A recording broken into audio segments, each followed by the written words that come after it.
Hello class, this is your math session and everyone take out your book New Learning Composite Mathematics and take out self practice 8B। Class इससे previous class में मैंने आपको division का chapter start करवाया था और हम लोगों ने लास्ट क्लास में division on the number line सीखा था कि डिवाइड करना क्या होता है, चीज़ों को बांट देना। और हम डिवीजन को नंबर लाइन पर कैसे शो करते हैं, हम उतने जिस नंबर से हम डिवाइड कर रहे हैं, हम जो गिवन नंबर होता है उससे वो नंबर बार बार सब्ट्रैक्ट करते हैं। जैसे कि 8 को 4 से जब हम डिवाइड करते हैं तो 8 में से 4 को कितनी बार माइनस करना पड़ा, 2 टाइम्स। ये मैंने आपको नोटबुक में समझाया था। अब 18 को जब हम 2 में डिवाइड करते हैं तो वो जो 2 है वो कितनी जगह डिवाइड हो जाता है, मतलब 18 है उसके कितनी बार 2 के ग्रुप बन जाते हैं। तो जितनी बार हमने उसमें से 2 माइनस किया था तो हमें पता चला था टोटल 9 ग्रुप्स बनते हैं।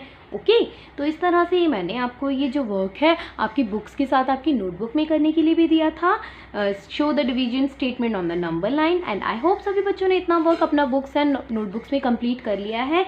जैसे कि आप जानते हैं अब आपकी नोटबुक्स चेकिंग के लिए भी आती हैं मेरे पास में, तो प्लीज़ अपना वर्क डेली कंप्लीट कीजिए। Okay, now we are going to start our next topic, that is relation between multiplication and division। relation क्या होता है, रिश्ता।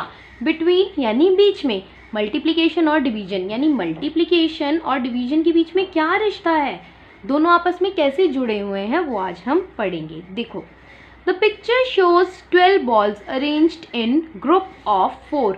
हमें दिख रहा है कि यहाँ पर जो 12 बॉल्स हैं, टोटल 1 2 3 4 5 6 7 8 9 10 11 12 कितनी बॉल्स हैं बच्चों, 12 बॉल्स।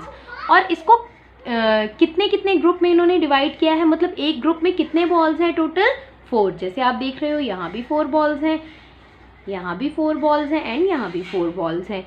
तो बच्चों जब हमने 12 बॉल को 4 जगह पर डिवाइड कर 4 के ग्रुप में डिवाइड कर दिया तो वो टोटल कितने ग्रुप बनते हैं, 3। हमें दिख रहा है ये 1 नंबर ग्रुप है, ये 2 नंबर ग्रुप है और ये 3 नंबर ग्रुप है। ओके, तो ये तो था हमारा डिवीजन कि जब हमने 12 चीज़ों को 4 ऑब्जेक्ट एक ग्रुप में डिवाइड करते हैं तो हमारे पास टोटल कितने ग्रुप बन जाते हैं, 3। यानी 12 divided by 4 is equal to 3। अब ये तो था हमारा डिवीजन, क्या था ये, हमारा डिवीजन फैक्ट था, राइट। लेकिन मल्टीप्लिकेशन फैक्ट क्या है इसका मल्टीप्लिकेशन फैक्ट ये है कि मल्टीप्लिकेशन में हम क्या लिखते हैं, पहले नंबर ऑफ ग्रुप लिखते हैं। कितने ग्रुप है, 1 2 3, 3 ग्रुप है। एक ग्रुप में कितनी चीज़ है, 4, 3 4s are 12। तो देखो इस मल्टीप्लिकेशन फैक्ट को जब हमने उल्टा करके लिख दिया, 12 4 इज इक्वल टू 3, ये इसका बिल्कुल उल्टा हो गया ना, मल्टीप्लिकेशन का उल्टा डिवीजन हो गया। उसी तरह से हम कह सकते हैं डिवीजन का उल्टा मल्टीप्लिकेशन हो गया। ठीक है, जब आप 3 को 4 से मल्टीप्लाई करोगे तो आपका आंसर 12 आएगा, लेकिन आप जब 12 को 4 से डिवाइड करोगे तो आपका आंसर 3 आएगा। देखो सेम नंबर है, बस क्या हुआ है, ये इन्वर्स हो गए हैं, मतलब कि रिवर्स ऑर्डर में लिख दिए गए हैं पलट के। ठीक है, अब इस तरह से आप देख रहे हैं। नेक्स्ट मैं एक और एग्जांपल आपको बताती हूँ। 12 बॉल्स हैं, 12 balls can also be arrange in group of 3। देखो यहाँ पे 12 बॉल्स को हमने 4 के ग्रुप में डिवाइड किया था, लेकिन 12 बॉल्स को हम 3 के ग्रुप में भी डिवाइड कर सकते हैं। यहाँ भी 3 बॉल, यहाँ भी 3 बॉल, यहाँ भी 3 बॉल, यहाँ भी 3 बॉल। जब हमने 3 बॉल का ग्रुप बनाया तो हमारे टोटल कितने ग्रुप बने बच्चों, 4 ग्रुप बने, राइट। अब ये जो 4 ग्रुप हैं ये भी बिल्कुल इसी डिवीजन से ही, यही सेम नंबर को इन्वर्स करके बने हैं। It shows multiplication fact. देखो कितने ग्रुप हैं, 1 2 3 4, 4 इंटू 3। मल्टीप्लिकेशन फैक्ट हमारा ये रहा कि जब हमने 4 को 3 ग्रुप में डिवाइड किया तो 4 3s are 12 होता है। अब हम इसी को उल्टा करके लिख देंगे कि जब हमने 12 को 3 से डिवाइड किया तो आंसर 4 होता है। यानी जब हम 12 चीज़ों को 12 चीज़ों को 3 के ग्रुप में डिवाइड करते हैं तो हमारे टोटल 4 ग्रुप बनते हैं। तो यहाँ पे हमारा मल्टीप्लिकेशन फैक्ट देखो फिर से उल्टा हो गया। तो इस तरह से हम कह सकते हैं कि जो 12 डिवाइडेड बाय 4 है वो 3 इंटू 4 भी 12 होता है और 4 इंटू 3 भी 12 होता है। वही नंबर है, बस हमने उनको रिवर्स करके इन्वर्स करके लिख दिया है, पलट कर लिख दिया है। ठीक है, तो वही चीज़ आपकी यहाँ लिखी है। ये मल्टीप्लिकेशन फैक्ट है आपका, 3 इंटू 4 12 होता है और अगर हम इसको डिवाइड करेंगे तो 12 डिवाइडेड बाय 4 3 होता है। इसी तरह से ये वाला जो मल्टीप्लिकेशन फैक्ट है 4 इंटू 3 12 होता है, और 12 को हम 3 से डिवाइड करें तो भी 4 होता है। ओके, तो ये एक दूसरे से रिलेटेड हो गए, मतलब एक दूसरे से कनेक्शन हो गया इनका, ठीक है। Now turn the page, it's time for the quick assessment. अब मैंने आपको जो एग्जाम्पल समझाया है ये उसी पर बेस्ड है, बिल्कुल कंफ्यूजिंग नहीं है आपके लिए। अगर आपको वो एग्जाम्पल समझ में आया है तो आप ये इजीली कर सकते हो। 4 इंटू 5 यानी 4 5s are 20, 4 ग्रुप है, हर ग्रुप में 5 थिंग्स हैं। जब हमने मल्टीप्लाई किया तो क्या आया 20। अब हम इसी को मल्टीप्लिकेशन फैक्ट को डिवीजन फैक्ट में बदल देते हैं, ठीक है।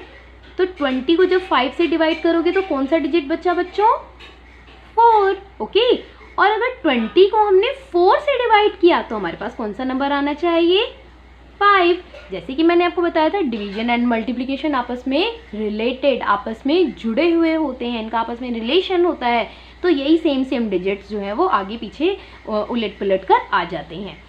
8 5s are 40, 8 5s are 40 होते हैं। तो यानी हम 40 को जब हम 5 से डिवाइड करेंगे तो क्या आंसर आएगा, 8। ओके, और उसी तरह से हम 40 को 8 से डिवाइड करेंगे तो क्या आंसर आएगा, 5। Got it.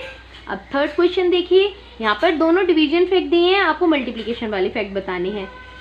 36 divided 9 is equal to 4, और जब 36 को 4 से डिवाइड किया तो 9, ठीक है। अब इसका मल्टीप्लिकेशन फैक्ट हम कैसे लिखेंगे, 9 मल्टीप्लाई 4 इज 36, यानी 9 को 4 से मल्टीप्लाई करो तो 36 आता है। इसको हमने उल्टा करके लिख दिया, रिवर्स करके लिख दिया, ठीक है। आप 4 इंटू 9 भी लिख सकते हो, 9 इंटू 4 भी लिख सकते हो। 4 इंटू 9 लिखोगे वो भी ठीक होगा, 9 इंटू 4 लिखोगे वो भी ठीक होगा। ओके, मैंने ये नीचे वाले के अकॉर्डिंग किया है, 9 into 4 is equal to 36। Next question, अब देखो 15 डिवाइडेड बाय 7 यानी 56 divided by 7 is equal to 8, यानी जब आप 56 को डिवाइड करते हो 7 से तो आपका आंसर आता है 8।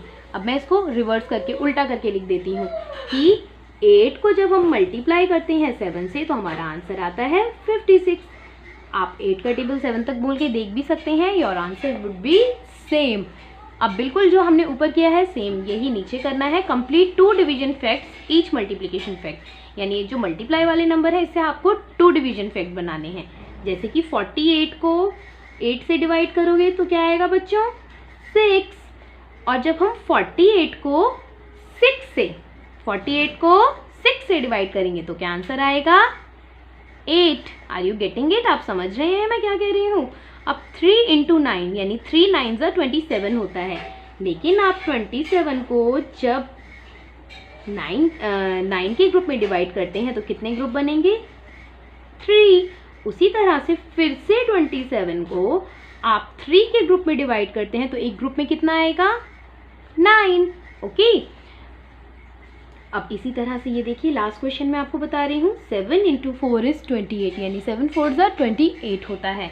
अब उसी तरह से हम 28 को 4 से डिवाइड करेंगे तो आंसर आएगा 7, यानी 28 चीज़ों को हमने 4 ग्रुप में डिवाइड किया तो एक ग्रुप में 7 चीज़ होगी।